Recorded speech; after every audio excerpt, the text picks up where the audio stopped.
Welcome to Crossbody of Work. My name is Evan. I am Javier. You may notice that we are tired. So tired. Our usual recording schedule was different this week because of America Day. Happy America Day to all those who celebrate. America. Fuck yeah. And so instead, we are recording on a bright and early Saturday morning, like your favorite cartoons. But this time, we are here to talk about a wrestler through 5 of their most important matches. And this week, one of the greatest supporting actors of all time, according to Lance Storm, it's Jerry Lynn. Oh, really? What movie was he in? He described him as one of the greatest supporting actors in wrestling history, where it's like he was never given the lead role in a lot of places, but he was one of the best dance partners you could find. He's just kind of like waiting for his American Fiction. Yeah, he's Walton Goggins, where he's like, everyone's like, oh my God, he's so good. And it's like, yeah, we've known that forever. Javier mewing if you have not seen us on the YouTube. Well, that's just what I remember him for. Yes. The man sees a demon and decides to mew immediately. What do you know about Jerry Lynn? He was in ECW. He had apparently like pretty cool series of matches with Rob Van Dam. Correct.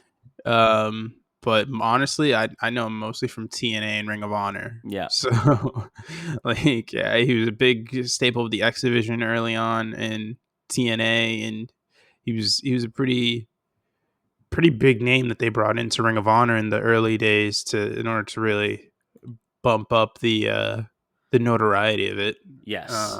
Which is cool. I mean, he was really, really good. I have no idea about the later stages of his career, though. Like, I remember him in like 2004. Honestly, most of what I've seen of Jerry Lynn is when I just went back and started watching like the first years of Ring of Honor and the first years of TNA, like after I became like a real fan, a diehard.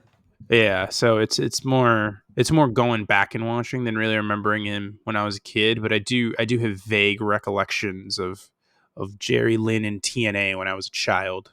You are correct to call him Jeremy Lynn, though, because that is his name. His name is Jeremy Lynn. He just goes by Jerry. Yeah, but it's weird for me to go Jeremy Lynn. Well, because he's not the coolest point guard in the world. He's not Harvard's finest. He's not absolute Linsanity. He's not the Lynn maker. The Lynn maker. I love Jeremy Lynn because he was on the Raptors too.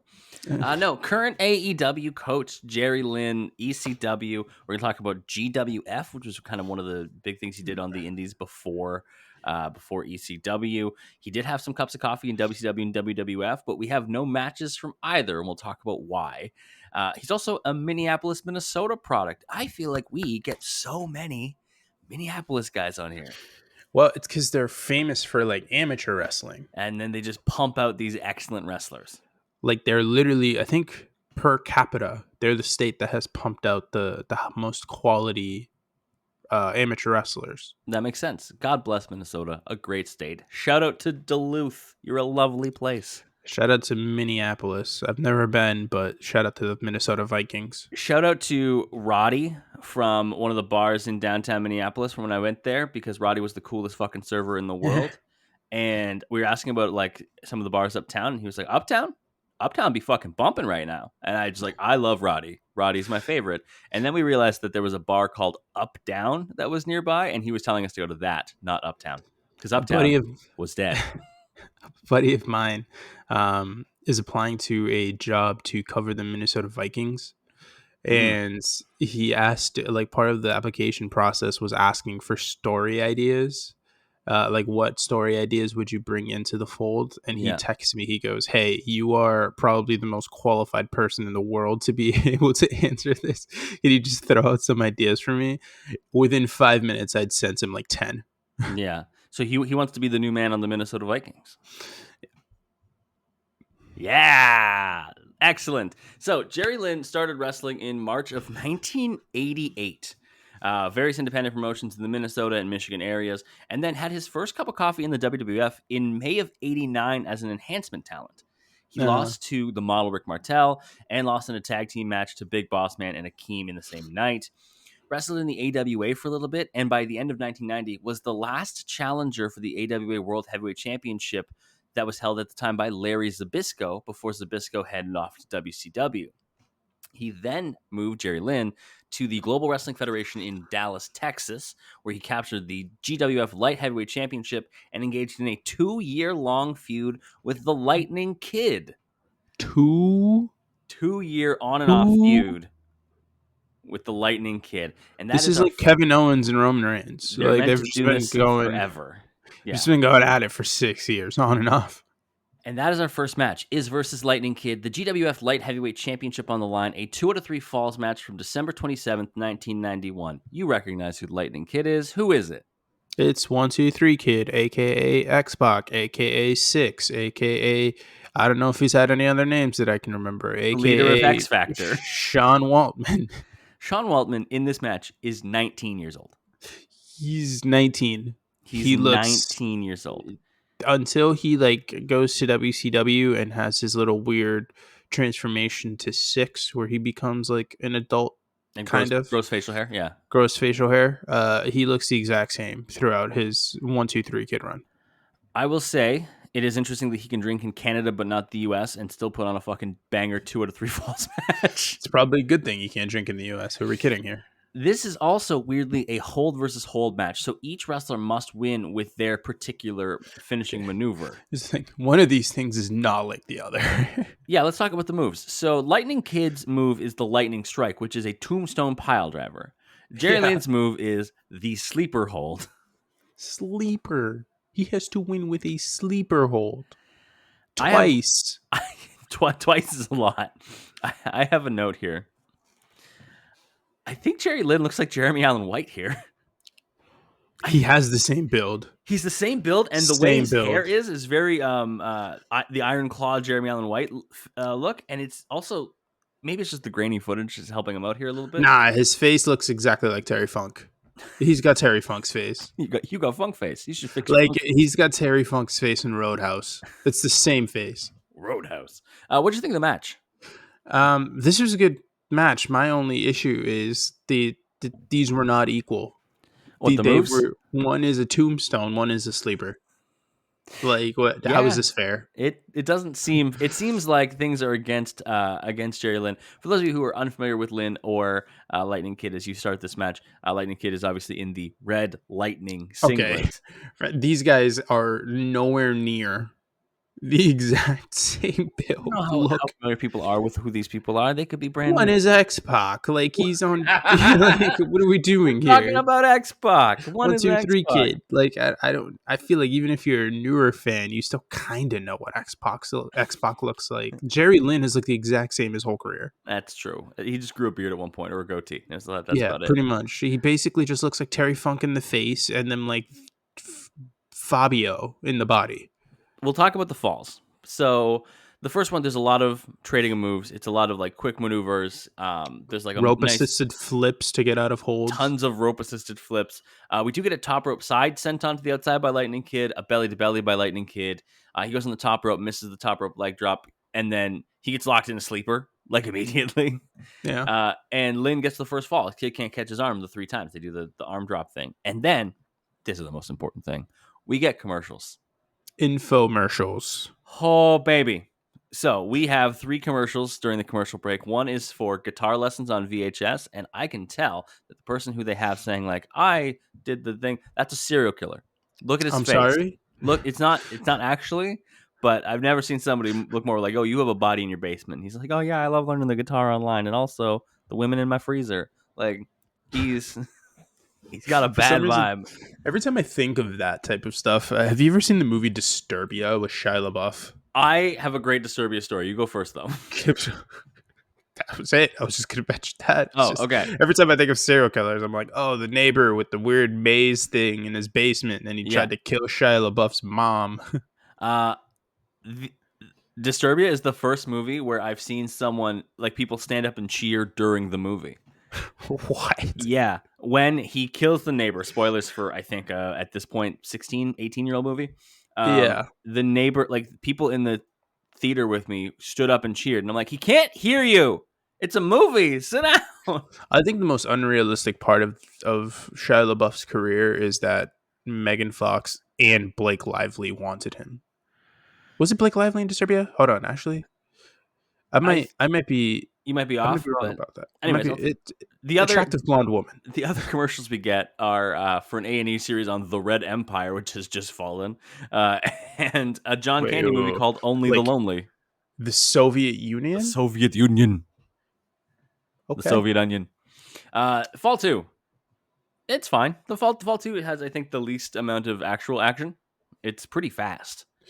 Yeah, I mean, it's a bunch of like a little bit of back and forth, and then A, a eventually, a diving crossbody off the bottom rope to the outside by Lynn. I've never seen anyone use the bottom rope for their crossbodies. He's like, I'm gonna get up there, but not far, just a little bit. Kid reverses into a lightning strike, which is the tombstone pile driver. Gets the 3 count, so we're 1-1. We get more ads. Did you find out who is the blonde lady in Disturbia? yeah, it's Sarah Romer. Mm. She's been married to Chad Michael Murray since 2015, so I feel Oh. a little embarrassed that I didn't know this. The ads we get are for diamond rings that are butterfly shaped, a California high school sports highlights magazine, which sounds like the worst thing in the world. Nah, fam, nah. They got that shit on them when it comes to baseball. Okay, fair enough. And then the LA Lakers coming to town to take on are back in town to take on the Charlotte Hornets, and they're talking about James Worthy and Vlade Divac, and I'm like, oh, this is the between times. This is between eras. James Worthy was still around. James Worthy was still around. Vlade Divac was the star. James Worthy's like got a crazy career because after 97 or 87, I'm like, was he still playing basketball? But that's like his 6th or 7th season. So like, yeah, probably. It's like, you're still here. It's like, yeah, I should be here. I have no idea when he retires. I have no idea what happens to him after 1986. Like, so he was an all-star from 85-86 all the way to 91-92 and good for him. retired in 93-94, which Jesus. he retired at the age I am now. Fuck me. Third fall. For those who do not know, he was the number 1 pick of the 1982 draft. You're a savant. Butterfly suplex by Kid. It's good. It's good suplex. It's nice. Just getting right back into it. Yeah, right back in. Jerry Lynn. It's a nice spinning back elbow at one point. It's like a nice little twisting John. Looked cool. Then the ref gets got by Lightning Kid, I believe. Some dude, like by accident. No, so Lynn's doing the punch in the corner. The ref tries to break it up, and the ref gets elbowed by Jerry Lynn as he's coming down. We're gonna keep saying Jeremy Lynn. This is crazy. Yeah. Lynn elbows him, and so he's down. So then the two men, Lynn and Kid, collide head to head. Someone named Scott Anthony interferes. Cool for him. Which is a terrible name. Accidentally hits Kid. Lynn drops him, locks in a sleeper. Lynn wins the belt. Sleeper has won 2 out of 3 falls against the Tombstone Pile Driver. Hey, man. I wish I could lose to Sleeper right now. This is the We Believe Warriors. In September of 95, Jerry Lynn would join WCW. He would alternate between wrestling under his name, Jerry Lynn, and under a masked alter ego. Can you guess what his masked alter ego was? Mask Boy. It's somehow worse. Mr. JL. In May of JBL, in May of 96, Lynn, as Mr. JL, went to New Japan and represented WCW in the Best of the Super Juniors League and placed 5th with 2 confirmed points. Around this time, Jerry Lynn decides to get rid of the sleeper hold as his finisher and decided to bring in the cradle pile driver. According to him, he used the move as a recommendation from Nova, who was inspired by the Dynamite Kid. So again, Hollywood Nova truly changing the business. Shout out to Nova, but also cradle pile driver is crazy because it's definitely just a gotch pile driver. Yes, but what are we doing? But you cradle him. You show homage to the creators. Damn it! Show homage. Jerry Lynn would debut in ECW in 1997. He would start out with a long feud against Justin Credible and then have a shorter one against Lance Storm that involved Mikey Whipwreck, but that feud kind of ended because Whipwreck went to WCW. Then the chick thriller. That's Mike Awesome. Mikey Whipwreck. Don't care. They're all fat chick thrillers if they want to be. Yeah. And they're all named Mikey. He got a shot at the TV title held by RVD. So this is the first match between Jerry Lynn and Rob Van Dam is this TV championship match from Oh, Living Dangerously 1999. We have covered some of their more legendary battles in our Rob Van Dam episode. You should go and listen to that. yes. I just want it to be known that I think Bill Alfonso needs to be shot. Before we start this discussion, I need it to be known that Bill Alfonso needs to be rotting in a grave right now. Oh my God. Because what he did to me during this match needs to be punishable only by death. Wow. Sure. Yeah. Like Only by death. There's no other choice. There's literally none. No other choice. Did we see Bill Alfonso at the reunion show? Oh, no, he was there. They did like the watch party the next day for WrestleMania Night 1, and we didn't go to that. So obviously, we were at WrestleMania. But I saw the clips, and he was at like the watch party the next day or whatever. Dickhead. So this match, see this match before that watch party, he wouldn't have been at that watch party long. Also, this match has a 20-minute time limit, which is important for the finish. This match, to describe the actual in-ring action for the beginning, is like, hey, fast. Think of all the standoffs that you see in classic ECW. It's that. It's fast. There's kicks. There's some cool moves. Jerry Lynn really trying to bring a power element to RVD. Like he does use like a lot of clotheslines, sending him to they're like the same level of thick. I know, but it seems like Jerry Lynn is really more focused on trying to be power, where RVD is like, I'm fast as fuck, boy. I'm fast and bendy. Lynn does a somersault off the apron. Yep. Love that. He does a springboard reverse crossbody into the crowd. Yeah. Which is like really impressive. Does his draping leg drop over the guardrail at ringside. Yes. And then Jerry Lynn starts to favor his knee. So that's where what he's going to be selling for the rest of the match is the knee. I'm like 4 bullet points in, and I'm like, Bill Alfonso needs to be shot. The whistle, man. For those who do not know, and just haven't seen Bill Alfonso ever, thank you for existing. You are superior as a wrestling fan because of it. He just has this whistle, and he's always fucking whistling. Like he's just always blowing on it. It's so annoying. It's just all you hear in the background. ECW, like the arena, the crowd, it's super loud. Like at all times, pretty much. There's never really like a point where they come down from noise, but you could barely hear it over the. I hate it. Yeah, I hate it. Would you believe he was PWI Manager of the Year in 1997? I believe that Dave needs to get shot too. Then, done with Big Dave. I don't know if he was as bad with the whistle at that point, but maybe. So Jerry Lynn is kind of in a bad way. RVD gets up on a guardrail while Lynn's on the apron and does his leg drop to the neck of Lynn. He gets a 2 count on that. RVD with the backbreaker, and then Alfonso sends him in a chair. And this is a weird thing. RVD just lays down on the chair and does the surfboard to Lynn. Yeah, I like that.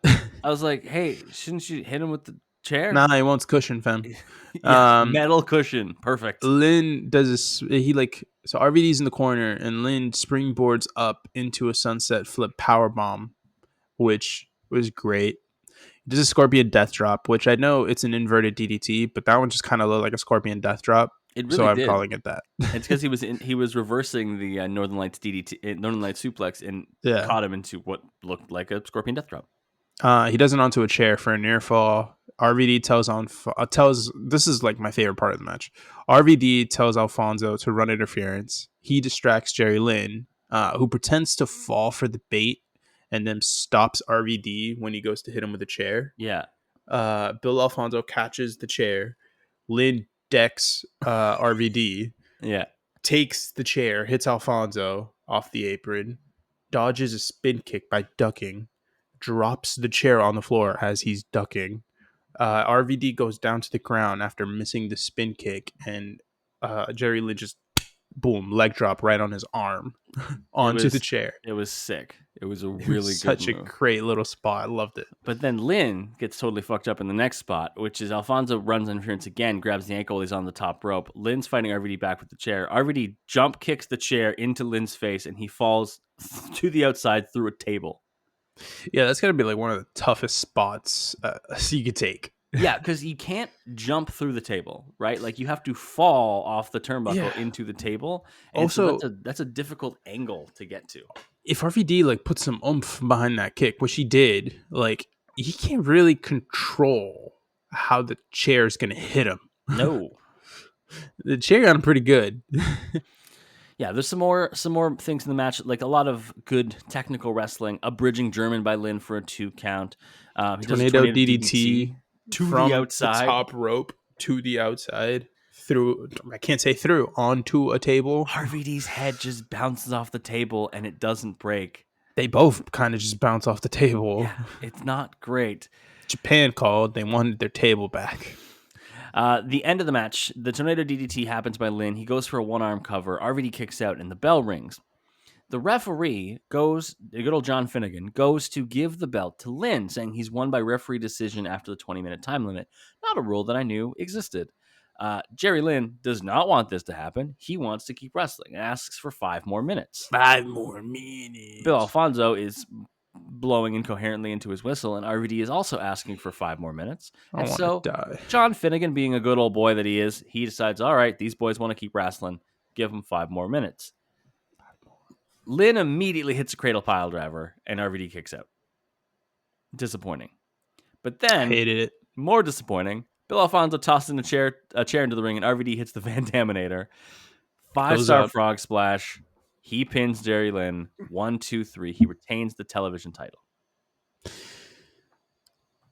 It's a bit upsetting. I can't lie, but I'm happy that it wasn't the stupid title switch for the time limit draw with the referees decide. How did the referee decide that? Where was the scorecard? Vibes. Where is this the scorecard? Jerry Lynn did more cool shit, therefore he gets the title. Did he? I think that the thing that this match did really well is when you start the match, the chants are exclusively RVD chants. Exclusively Rob Van Dam chants. Everyone's just Isn't he a heel? He's a heel. He's got Bill Alfonso. So RVD was a heel in the way that like the coolest heel in the world is a heel, where everybody who's a like Roman. Yeah, like even like Okada when he's heel, and everyone like who's still like big into wrestling is like, no, like I still like him. Bitch. And ECW fans don't care who they're supposed to cheer for, and so they were like, fuck it, we like RVD. But by the end, people are really invested in Jerry Lynn. And so this was a really good match for Lynn. Shout out to him. But no shout outs to the next person that Jerry Lynn faces, which we'll talk about after this commercial break. Yeah, we're going to take a break. When we get back, he goes after the ECW World Heavyweight Championship. Back from the break, it is Anarchy Rulz 2000, and it is the ECW World Heavyweight Championship. It's Anarchy Rulz. It is Anarchy Rulz. You are right. Because what's cool? Not spelling things correctly. That's a lie, kids. Spell things correctly. Yes, put the E. You can keep the Z. Just put the E. Hot people know how to spell. All right? It's true. It's true. I don't. Does Chad Michael Murray know how to spell? Yeah, I guarantee it. Give him onomatopoeia and he'd fucking body it. Okay? I don't know about that, fam. This match is against Justin Credible for the ECW World Heavyweight Championship. Let's talk about people that need to be shot. What is wrong with Justin Credible? This is in Minnesota, and he pulls out the Brett Favre Packers jersey. We are in St. Paul, Minnesota. It is it's a feud that started Jerry Lynn's career in ECW, and of course, Credible is here with Francine and jorts and a Brett Favre jersey. I would have lit him on fire. I would have watched that man burn. What did you think of the match? It was all right. I don't know. There's just something about Justin Credible in this match, and I'm like, this guy. It doesn't click for you, eh? It didn't do it for me. I feel like we've seen Justin Credible one other time on the podcast, and you also just did not. It's just like, I don't know. I feel like it's more so he's doing moves than he's wrestling. Dive into that. What does that mean to you? Like, he's for me, there's not a whole lot of like psychology. He's not doing much of the intermediate stuff, which is where you get the stuff in wrestling. Like he's just out there, hitting that Death Valley driver into the corner and like, oh, I have a chair, I'm gonna hit you with it, or like, oh, I'm gonna hit a weird sit out power bomb kind of thing. I guess I called it a sit out power bomb. It really wasn't kind of that. Onto a chair. That sit up powerbomb was actually cool though, because Lynn was in the corner on the ground, and Credible pulls him up off the ground and just hits a sit up powerbomb right away. Doesn't even pull him all the way up. Yeah, I don't know. It's just like sunset flip power bomb. Like he's just kind of going spot to spot to spot rather than like building a wrestling match. The whole beginning of the match is just Credible having the advantage for the most part. And like she's a crack whore. And she's a crack whore chance from the ECW faithful. Which we were a part of. We were there. And we did chant she's a crack whore. I chanted that shit with my whole chest. To a like mid-50s Francine, which is so mean. She's a nice lady. I don't know anything about her. Yeah, we're just like, you're a crack whore. People don't forget. We get big chops between the two men at one point. They were very, very loud. And I know ECW did not have the financial capabilities of doing the thing that WWE and AEW do, where they definitely just mic the corners. Mm-hmm. So they can't, or the camera gets super close and the mic picks it up. Like ECW does not have the capabilities for all that. No, so those chops were loud. We get some more of this it's just Credible in charge. They go all the way up to the entryway. They trade some chops up there. Lynn gets an opening by DDTing Credible on a steel chair in the ring, but then Justin Credible just locks a face lock in, like right away, and he's in a front face lock for a while. He grabs a mic and starts yelling at Jerry, saying he thought he was better than this. And this is what I think of Minneapolis. One, you're in St. Paul, and the people of Minneapolis and St. Paul will tell you the difference. One is basically Canadian. The other is a big city. Yeah. It's really a big brother, little brother situation. If anyone from Minnesota is listening, tell us about the Minneapolis-St. Paul relationship. Give us the deets. I didn't even know this was a thing. Yeah, well, they're the twin cities, but one's definitely a bigger twin than the other. One's like a cool twin. So they're fraternal. Yeah, yes, definitely. One's a cool twin. The other one's Canadian. People are tossing garbage and drinks at Credible, and I was like, great. Heat. That's awesome. Heat. Not the good kind. The Sunday night kind? No, I'm talking about the movie. Oh, yes, the actual very excellent movie, not Sunday Night Heat. With Al Pacino and Robert De Niro. That is a good movie. I have not watched that. Is that Michael Mann? No. Yeah, that's Michael Mann. Is it? Yeah. Yeah, that's Michael Mann. You talk about the match. I got heat. Don't worry. We get an inverted DDT for a near fall, and that's when he gets on the mic, like you mentioned. Lynn does a high angle tornado DDT, high freaking angle. He gets all the way up there, onto a chair, but no cover. Guillotine leg drop by Lynn. Middle rope leg drop for a near fall again by Lynn. Men loves a leg drop. Credible slams Lynn through a table for a near fall. He pretty much just grabs him off the top rope and just right through a table. It's pretty good. Michael Mann. All right, cool. Apparently Heat 2's coming. I don't know how that's going to work. But... Well, here's the Heat was based on a movie called LA Takedown, which was made and written by Michael Mann. But it was a TV movie, and then they redid it for the big screen. He's like, I can make this better. Yeah, and instead of having Michael Rooker and Scott Plank, he got Robert De Niro and Al Pacino. First off, what's wrong with Michael Rooker and Scott Plank? But they're not those guys. They're not two of the 5-6 greatest actors of all time. Correct. Understandable. Have a nice day. Credible hits a sunset flip powerbomb for a near fall. Lynn ends up getting the Gotch style power driver for a near fall, and I was like, damn. Yeah. And then Credible hits a that's incredible for a near fall, and I was like, damn, that's unsafe. Yeah, the jumping tombstone pile driver? The jumping, twisting tombstone pile driver. Yeah, that's what I mean. Have we talked about, can we bring in the crooked ref? Go right ahead. Credible super kicks the real referee, because that's fun. Lynn rolls up Credible, and another ref refuses to count because apparently he's a crooked referee. Lynn goes to cradle pile drive the new crooked referee. Francine with the kendo stick shot to the back. Belt shot by Credible. Lynn kicks out of the fast count. Another backbreaker by Credible. Another fast count. Lynn kicks out again. Lynn goes for the cradle pile driver. The ref hits him with a kendo stick. And I was like, I love how biased this ref is. He's just like, no, fuck you. Here's a kendo stick. He's wearing it on his sleeve. He doesn't care. We hit a That's Incredible on Lynn. 1, 2. But as he's doing the pinfall, he does 1, he does 2, and takes a second to flip off Jerry Lynn. And then music hits before he can count the 3. Whose music hits? This honestly was kind of surprising to me. Okay. It's New Jack? It's New Jack, baby. Was New Jack ever like a main event level guy? So what you need to understand is New Jack may not have been a main event level guy in terms of what you typically think, but he's the most popular person on the roster. I love his song. He's the most everyone's like so fucking excited to see New Jack anytime I was like in. He smokes the crooked ref with a baking sheet. Smokes his ass. Danny Daniels got absolutely rocked. Credible saves the ref from getting his head bladed by what looks like a fucking scythe. He's just got a huge blade, and I'm like, I think he might kill this man. Well, I mean, track record. Lynn hits a cradle That's Incredible and gets the 3, new world champ. Now, what do you think happens with the Jerry Lynn world title reign? What would you imagine? He loses to Steve Corino like the next match. Kind of. So he would hold the title for a month and then make one successful title defense against Corino and then lose in the rematch. So he would hold it for only a month. And then... So I was right about Steve Corino. You're right. It was Steve Corino.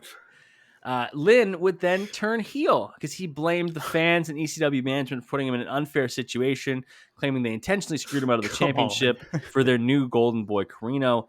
Lynn then aligned with Cyrus the Virus, a.k.a. Don Callis, who would serve as his manager going forward, and claimed that Cyrus was the only one in ECW who recognized his greatness.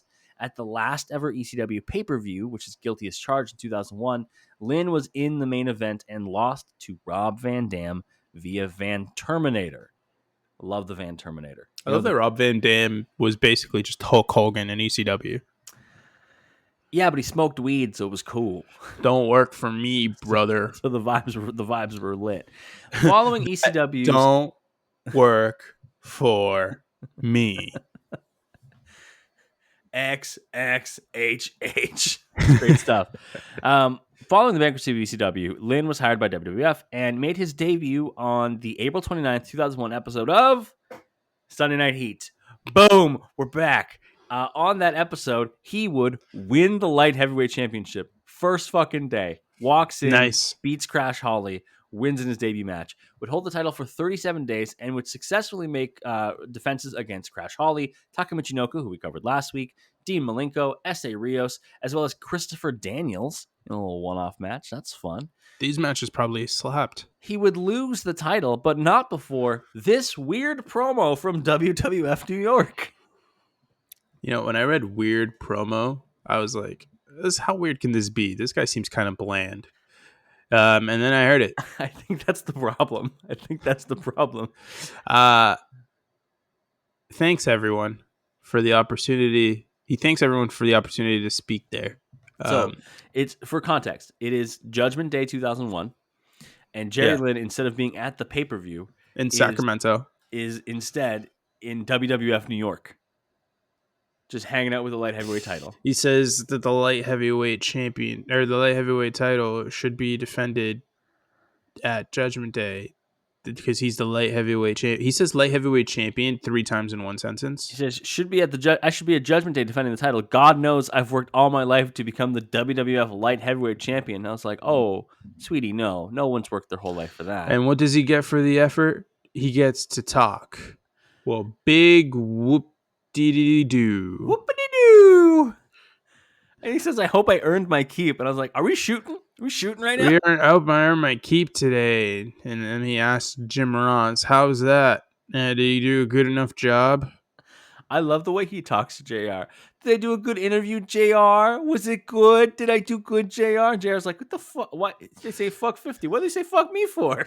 He said he wishes he was at the pay-per-view because he would have given a whole new meaning to Judgment Day. Now, Javier did not make a creative decision there. That is exactly what Jerry Lynn decided to end his promo with, was to be possessed by the spirit of metal singers and demons. Whatever the lead singer of Nine Inch Nails is, that's what it was. Judgment Day. And I'm like, that is fucked up. I put the little smiling devil emojis next to the word Judgment Day, so I knew to do the voice. If you look up a Jerry Lynn promo, this is the first promo that comes up for I think the first 5 results is this As it promo. Should. Because he never really got other promos. He sucked at it, clearly. The guy said light heavyweight champion 3 times in one sentence. I think he's probably one of those people who's like cool to talk to, but if you get him to like do a promo, it's just not the vibes. You know what I mean? Whereas I'm like the complete opposite. I'm one of those people that if you try to talk to me, I'm like, you know, what's up? And then you put a microphone in front of me. I'm like, let me tell you something, brother. Do you ever find yourself like kind of cutting promos in real life? All the time. And I won't know where I'm going, but I'm like, I gotta land this somehow. All the freaking time. Yeah. I will be talking to my boss, and I'm like, let me tell you something. I need more money. Because I'm the biggest draw you've got, bro. I'm top here. I'm the cream of the crop, and the cream always rises. Oh, yeah. I had to text one of my friends. You don't know hard times. One of my friends at work yesterday because I was talking to this dad who'd come into to my work, and he sounded a lot like Jesse Ventura, and it was a little alarming. I can't do it, Jesse. I was trying to get it together. I can't. I don't think I can do it, Jesse, either. It just, McMahon. It's such a distinct one. It's weird. It's like a higher pitched, deep voice grovel. Yeah, I can't. It's so unique for multiple reasons. I don't have that deep of a voice, but I also can't. I can't interchange. Like I have to. It's one or the other. I can't mix and match. Yeah. There was he lost the light heavyweight title to Jeff Hardy. He had a knee injury and would be released in February of 2002. So he didn't even make it a year. Nice. We're going to take a break. When we get back, we look at Jerry Lynn as one of the early people in TNA. Back from the break, early June 2002, so shortly after his release from WWF, Lynn signed with TNA, taking part in the first ever TNA match. It was a 6-man tag match. We covered it on one of our old episodes when we were doing the switch over from WWE Network to Peacock. They didn't have any fucking old things on there. And we covered the first ever TNA pay-per-view. He was in the first match against the Flying Elvises. Oh, yes. I do remember that. Yeah. What a weird time. Wasn't that like Shannon Moore? No. I know. I think we thought it was people we knew, and it wasn't. That sounds about right. Yeah. We this thought match it was is dope. The first one. This is a good match. Low Keys is the indie king at this point. AJ is still making a name for himself. We haven't even introduced the match. It's TNA pay-per-view 11. It's an X Division title ladder match, and it's Low Key, AJ Styles, and Jerry Lynn. August 28th, 2002. Yeah, Low Key's the indie god at this point. For those who don't know, from like 2001 to like 2003, 2004, Low Key was probably like the top independent name. It was like him, Amazing Red, Danielson, and then Samoa Joe started creeping in there. Punk started creeping in there. Chris Hero started creeping in there. But Low Key was like the guy. He was like the blue chip prospect. Oh, right. So it was the first match. The Flying Elvises were Jorge Estrada, Sonny Siaki, and Jimmy Yang. Jimmy Wang Yang. And they had a match against Jerry Lynn, Low Key, and AJ Styles. That was the opening TNA match. It's freaking insane. This is a triple threat ladder match for the X Division title. Did they call it the X Division title? They did. It was the X Division title. Yep. Cool. Styles hits Lynn with a ladder because Low-Key ducked, and then Low-Key just starts beating everybody's ass with kicks. Every single human being could get it. Low-Key is a stiff-ass worker. I'm not going to be one of those people that pontificates Low-Key because I honestly, I don't think Low-Key's really that good, but Low-Key kicks. Defend your position against the Low-Key truthers. He just fucking kicks. like yeah, I like kicking too, but you know who also kicks really freaking hard but is really good at the other stuff in wrestling? Bryan Danielson. Yeah. Kota Ibushi. Yeah. Like they're Zack Saber Jr. Like yeah, kicking freaking Shibata. Kicking is really hard, is good, and I appreciate when people do it and are willing to take these super stiff kicks. But also, Loki's a dick, and he was stiffing people even when they didn't want to I be. think that's the other thing is it's one thing to be a talented wrestler. It's another thing to be high on your own supply. And from everything we've heard, Loki was very much high on his own supply, Yeah, the guy thinks he's God's gift to pro wrestling, and it's so dumb. which is incorrect because God's gift to pro wrestling is our truth. I'm not even wrong. Our I truth thought is it was God's gift. Billy. Dear God, it's me, Billy. Who? All right. Lynn has a lot of really good moves in this match. I think this is the match to Yes. watch this week. It's this or the RVD match to me. Um. Yeah, I would say this just because it has AJ Styles, but That's yeah. yeah, it's personal preference, but I Also, think avoiding Bill Alfonso at all costs. that is a real good reason. That is fair. Um, But like we he get a hits massive a, Tilt World backbreaker it's by huge. Lynn. He He cuts Loki in half. loves doing a Tilt World backbreaker, but he always like switches the variation into how he does it, which I love. Mm-hmm. Uh, Lynn locks in a surfboard on Loki, and then as Loki is getting out of it and kind of like raising up, Styles just bulldogs him. I was like, that's funny. Lynn does a line tamer to Yeah, AJ, and Loki kicks him in the chest a few times, and and he Lynn's tries just no selling. eating them for a little bit, and then he's like, "Oh fuck, that hurts." But that last one, the third one, oh, Jesus Christ, Loki! Like my man thinks he's fucking Alex Pereira. Can we Like, talk about the vibe of 2002 TNA? go right ahead. I love it. I like the red and yellow logos. The fact that in the back you could see like a red and yellow themed concession stand. The like slightly above good indie production value. Like it's Slightly above Kid Indy. yeah, like it's not like a you're just gonna it's just like wow, like it's not great, but like it's pretty good. It's I like it. It's got Yeah, like a very nostalgic feel to it. Like I I guarantee people mean, who went to these were like, God, nothing hits as hard as seeing Loki and AJ Styles in 2002 at the fairgrounds. maybe not like that. Maybe not like Um, that. but yeah, I mean, listen, I look back very fondly at mid 2000s TNA because it was just a vibe. It was so different. It's like I don't Yeah, know. It's like seeing a Ring of Honor show from like the mid to late 2000s. Like you're just like, fair. oh, it's even got this own little like unique graininess in the footage that you look at. Like there's just something that was so different about Ring of Honor in those times before they upgraded to super competent like production. I feel like we're comparing. It's like the scene in American Psycho where they're comparing fucking business cards, and they're like, "Look at that off-white coloring, the subtle rays of the edge." I'm like, "Oh yeah, yeah." Like Ooh, the production was shit, but it was our level of shit, you it know? was my shittiness. It added to it. It had character. We get a corner rolling kick by Loki to AJ Styles. Styles baseball slides a ladder to Loki. A little after that, he explodes with strikes. Like the we now know it as the phenomenal combo, or whatever the hell he calls them now. Yeah, But he wasn't really doing it as often. I mean, we're 11 pay-per-views into TNA's TNA. run, Yeah, so it's not like he had much of a chance to do so. But yeah, he does that to Loki, and the commentary team is like, "Oh, AJ, oh, AJ's mad. he's never done that before." Lynn clocks Styles, and then a double hip toss to Loki onto a leaning ladder.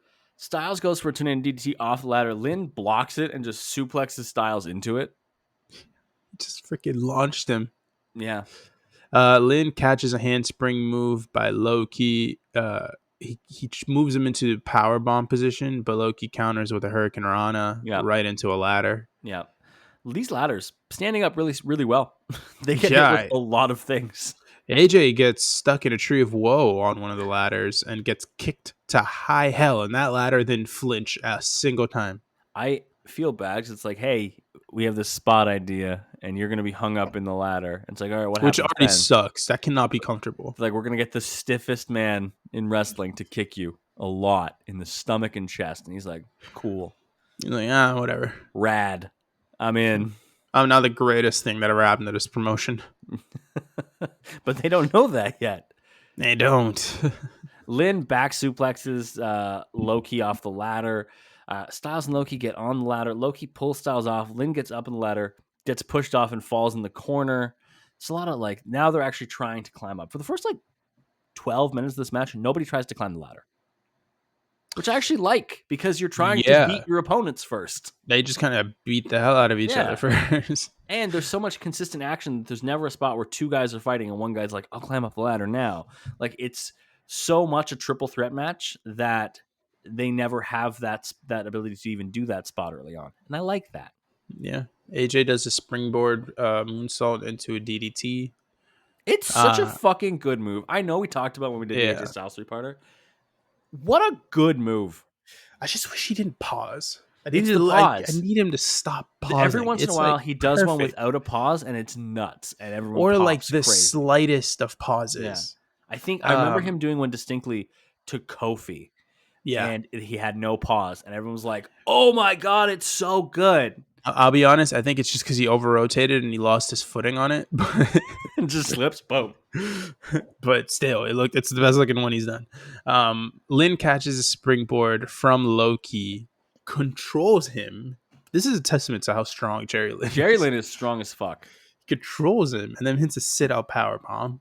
What do you think Jerry Lynn is listed at? We haven't done this game yet. Ooh, I don't remember if he was taller or shorter than RVD, and I think RVD is 6'1", 6'1". So I'm gonna say Jerry Lynn is probably 5'11", 240. 5'10", 212. But a dense 212. Jesus, really? All killer, no filler on Jerry. 40 is a little. 240 was a little much. I should have said 225. Yeah, but no, 5'10", 212 on Jerry Lynn. Strong as fuck for his size. Loki hits a dragon sleeper to AJ on the ladders. Yeah, so they have 3 ladders set up. AJ gets sprawled across the top, and Loki locks in a dragon sleeper. I would like the record to show that if Loki just stopped doing that and looked upwards, he could have won the X Division title. But what's the fun in that, Evan? But that's not a cool visual. And Loki is God's gift to professional wrestling. You know what is a cool visual? When Jerry Lynn power drive them off the ladder. Yeah, so all 3 ladders set up, like I said.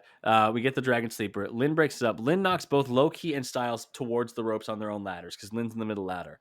Loki bounces off the ropes and brings the ladder back. Very impressive. I will give him that. Styles falls to the outside. Lynn then cradle pile drives Loki off the ladder, gets the belt, and wins the X Division title. Yes, shout out to Jerry Lynn. Truly a model X Division champion. It's true. He would be a 2-time X Division champion. He would also compete in the tag division. That's where our last match takes place. It's NWA or TNA pay-per-view 41. It is the tag team championships, and it is Jerry Lynn and the Amazing Red versus Christopher Daniels and primetime Elix Skipper. What a combination of professional wrestlers. All very talented. All I'm very confused as to what everyone's doing here. Oh my god! Elix Skipper and Christopher Daniels were a tag team for a good while there. I had no idea that was the case. Amazing Red is so freaking good. Mid 2000s Amazing Red is just so bouncy and fast. This and whole awesome. All of my notes here are a love letter to I want Jerry Lynn and Amazing Red to be the tag champions for 40 years. What a fantastic tag team. Of just I want them to take the titles off of DIY. Yes. Hey, also, yeah, DIY took the titles off of A-Town Under. A-Town Down Under. Yeah. Douchebags. I never remember their names. It's the 2 douchebags. It's Theory and Waller. Those douches. Going to Splitsville soon. Who's the face? Is it Theory? It's Theory. Ugh. No. Listen, man. My Bizzo popped up to Toronto blasting "Not Like Us" from his car, and you think Waller's going to be a babyface? Yeah, that's fair. This match rules. For being only I think 13 minutes long, it rules. Yeah. We get a nice Hurricane Rana early by Lynn. He does a great he does a great tilt-a-world backbreaker. Every tilt-a-world backbreaker he does. And then a little bit into it, we get an amazing reg getting into the ring. He hits a head scissors. He does a 619 and then gets caught. Rate the 619. It caught me off guard, but it was pretty good. I'm gonna go with a 7.5. It's a little weak, I will say. Like He the impact doesn't have itself. the snap at the end. He doesn't have that. Yeah. Admittedly, Ray has been doing it for probably 40 years. Like, yeah. I didn't expect a 619 this early in the match either from a guy not named Mysterio. And then I was like, what the fuck is going on? Elix Skipper catches him on the West Coast pop. Yeah. And then he just slams him down. Skipper trips Lynn at one point, like a drop toe hold.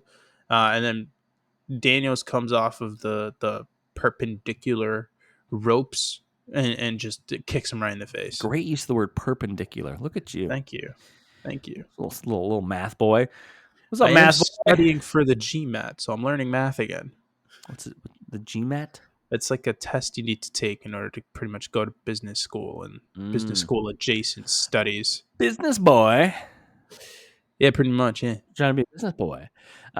We get the hot tag to Red after. Rate the hot tag. Ooh, I did rate this. I gave it a solid 6.5. Yeah. The spinning facebuster to Daniels is nice. The drop kicks, they're also nice. Yeah. Listen, Amazing Red's awesome. Like the missile drop kick to both men. He hits a nasty kick to Skipper. He does a toe pick on heel to everybody. Yeah. He hits a big old running knee. And then the CD hits a fucking lariat and a half to him. That absolutely the sell the man. By Red is incredible. He decapitated his ass. Like, we got a high vertical suplex, springboard moonsault by Daniels for a 2. He drops Red on the top rope, drapes him there. Skipper does the leg drop for a 2. Red with what do you call that flip power bomb that he does? The code Red? Is that the code Red? Yeah, everyone does it. It's code Red. I forgot the name of it, and I didn't. He's the originator. I didn't realize that makes sense. That all makes sense. It's his finisher. He gets a near fall because Christopher Daniels breaks up the pin. We get a nasty single leg crab to Amazing Red. Elix Skipper bringing in one of the meanest looking single leg crabs known to mankind. It's probably the meanest I've ever seen. He's pulling legs off of dolls. He's just like, give me that. He's basically hitting a lion tamer on the single leg crab. On half of Amazing Red. Like it's kind of nuts. We get Skipper launching Red up in the air, and then CD catches him and puts him right into a Koji clutch. Yeah. Koji clutch would be my finisher if I had a submission finisher. So you'd have the chair shot off the top rope and the Koji clutch? Yeah. Yes. And then we get a fun hot tag by Jerry Lynn. I gave it an 8 out of 10. I really like it. It's clotheslines for everybody. Bulldogs, Daniels, Tornado DDT for a 2 count. Then, my favorite move of the whole match. Daniels is on Lynn's shoulders. Red decides to springboard Frankensteiner him while he's on top of Lynn's shoulders. And I just wrote, what the actual fuck is going on? This is a great move. Great stuff. And it took 0 time to set up. It just happens. No effort either. Crazy. And then some luchador comes down and takes out Amazing Red. That's Spider-Man. He's got Spider mask and spiders on his gear. That's Spider-Man. Yeah, but he's black, so it's Venom. That's Venom Man. Venom Man. Lynn kicks out of an illegal pin by Daniels, who's using the ropes. Angel's Wings. Lynn kicks out as well.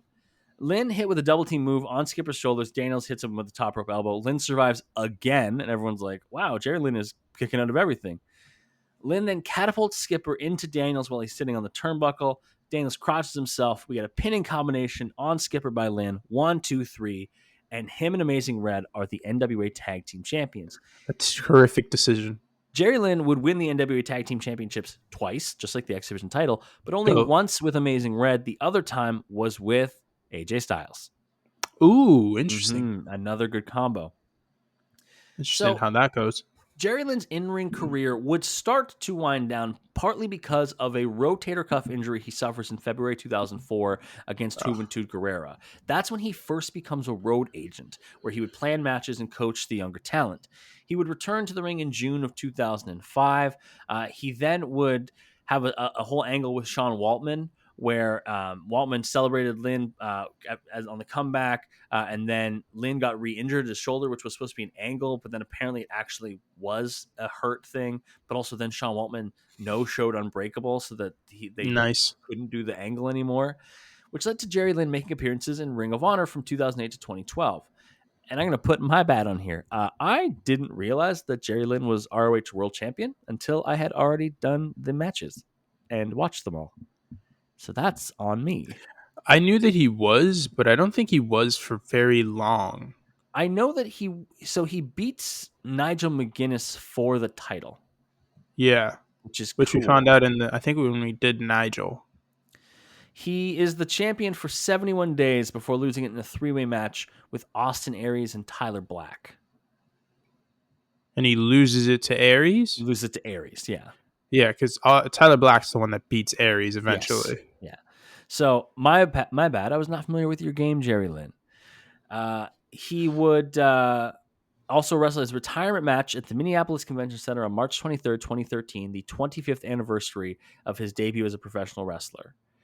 He faced Horace the Psychopath, JB Trask, and Sean Waltman in a 4-way match. So he did get to fight Lightning Kid one more time. Okay, good for him. He was victorious. After the match, locker room came out to celebrate Lynn's career. He's presented with a trophy. 2016, he started working as an agent and producer with ROH. And then, of course, in 2019 was one of the first signings in terms of the coaching and producing side of AEW, where he remains a producer and coach for them.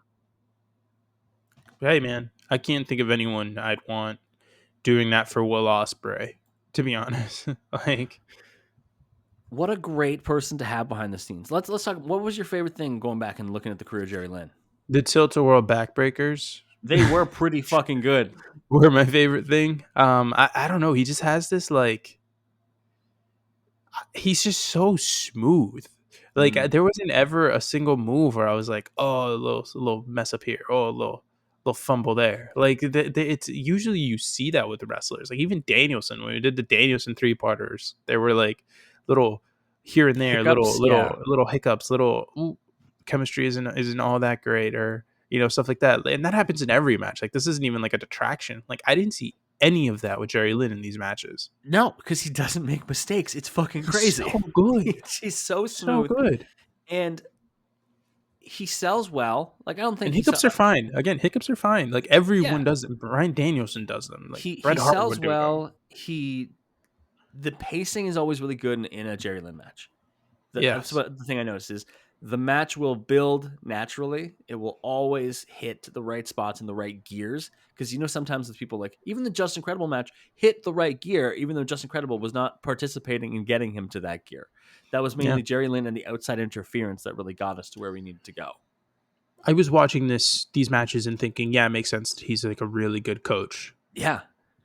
Producer, whatever. I would also listen to him. Like, watch one of his matches and then go, oh shit, no, this guy knows exactly what he's doing. This guy's awesome. There's a reason Bryan Danielson rates him so highly. Danielson fucking loves Jerry Lynn. Yeah. People love Jerry Lynn. The people. As they should. Guy's freaking good. Like, it's just, again, like, there isn't like a specific thing about him that I can point out and say, oh, this is like an elite trait of his. He's just really fucking clean as a wrestler. Really smooth. He can do pretty much anything. If you want him to do some high flying stuff, he can. If you want him to do some power stuff, he can. Like, yeah, the guy is not the tallest person in the world, and he's not the most personable. Like, he doesn't have a huge personality. But, like, when it comes to wrestling, like, I honestly, like, the career that he had, I think it makes sense. Like, yeah, it makes sense that he was an ECW World Heavyweight Champion, because the guy's freaking awesome. He can put a great match on against anybody, and you don't have to be this tenacious promo to be a top name in ECW, clearly. Him being a top name in Ring of Honor makes sense. Like, he had a name already established. He was an incredible worker, all this other stuff. Like, him being a cruiserweight, X division, light heavyweight champion all around town makes sense. Guy can work with anybody, whether it's the lucha style or literally any spectrum of the cruiserweight style of wrestling. He can work. So I just found I just typed in, I was like, praise for Jerry Lynn. Tell me if people praise Jerry Lynn. Long list. Dax Harwood, Jerry Lynn is the best producer alongside TJ Wilson that I've ever worked with. Wrestling is better for having these two guys. Eddie Yeah. Kingston, Jerry Lynn is truly one of a kind, someone I trust so much. Santana, we're all lucky and blessed to have Jerry Lynn on the team. Britt Baker, one of the best. Maddie Rankowski said that Jerry Lynn is one of the reasons that she maintained in the wrestling business. Like she said, what was the exact thing? Jerry's someone who's off the bat so friendly, so knowledgeable, really takes time to sit down with you, watch what you do, tell you how he thinks you can adjust or tweak, values you as a person overall rather than just a wrestler putting on a product. So not only talented wrestling mind, genuinely nice person to work with, which is really It's because helpful. he's from Minnesota. Yeah, it's kind of it. Minnesota vibes are strong. Minnesota. They're strong on this one. I had fun. I had fun watching these matches. The recommendation, if you want to watch on mute, watch the Bill Alfonso match. I mean, the Rob Van Dam match. But if you don't, watch that tag match or that triple threat ladder match. They're both excellent. Yeah, you can't go wrong with any of those matches. Yeah. They're all terrific. It's all good stuff. You should follow the podcast on Twitter and Instagram at Crossbody of Work. You should also follow Javier wherever he tells you right now. I'm on the Twitter machine at JMello Sports. You know what? At this point, Evan, you give your socials. I'm gonna just freaking show the people what my Twitter is. Sure, you can follow me on. It's this one. It's that one. Look at him. There it is. It's on the YouTube. You can follow me at It's Evan Gomes. ITSEVANGOMES. You can also, most importantly, subscribe to this channel on YouTube. We're on the way to 350 subscribers. We've already passed 330. We appreciate all of you for being here. All the new videos, all the shorts that we make, all of the other bonus content that we throw on here. We just did one of our ref guest episodes. It's up here. We have some of our retro episodes on here. Go and watch and listen to all that content whenever you would like. If you're listening on podcast platform, rate 5 stars. Helps us out tremendously. If you'd like to cop some merch, like what I'm wearing right now, it's not in this one. But... No, that's Javier's got the old school logo, but the current logo, you can check it out in the show notes of the podcast episode, wherever you're listening, or in the description of the YouTube video below. Next week on the podcast, we are covering the career of Akira Hokuto.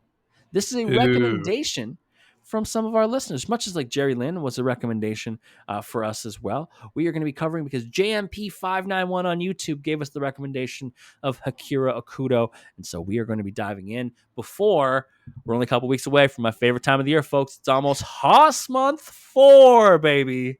Haas Month 5? 2020, Haas Month 5. Haas Month 5. Yeah. What was the 5th Fast and Furious movie? Fast 5. Oh, well, then it's Haas 5. Excellent. I'm so excited for Haas 5.